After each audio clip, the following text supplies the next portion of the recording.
eventually I'm gonna give it to my kid when I have one someday.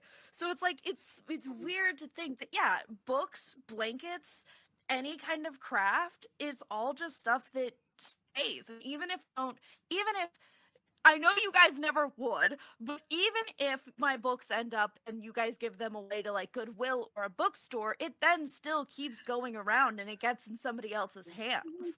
It Right. still exists. And listen, I have to say that because my ex has two of my books and I have no idea what she did with them. So,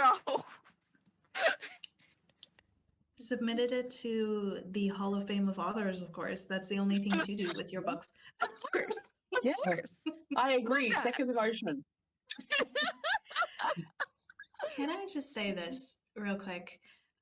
Because this has been on my mind, and obviously, with everything going on right now currently, stories don't see, books are a physical thing, right? But the stories that we tell, the stories that we create and share with each other, they don't only get passed down in physical form, they also stay with us internally, and they change us and they grow us. So something that has been on my mind a lot with, obviously, I hate to bring it back and be kind of like a downer, but for people who have lost a lot in life or who have had to give away a lot of their things to start over, um, due to environmental conditions or just life itself, those stories live in the heart of you when they've really touched you, and they can change you, they can grow you, they can restructure and reframe life entirely. Like that book that I mentioned earlier, and as well with yours, Ash, the same goes with music.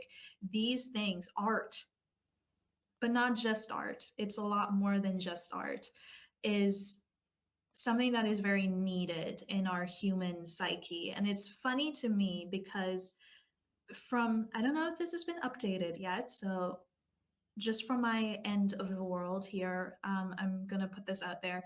A lot of scientists don't even understand why we have music. They say this is an accident in the universe. And I'm like, it's not an accident. If it's here, it's on purpose.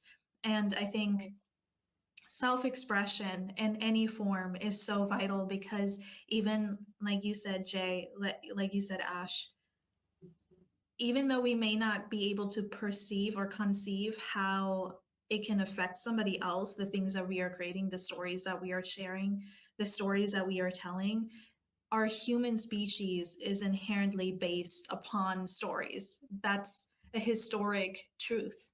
And so keep telling your story, Jay, and be mindful of what kind of stories you tell about yourself.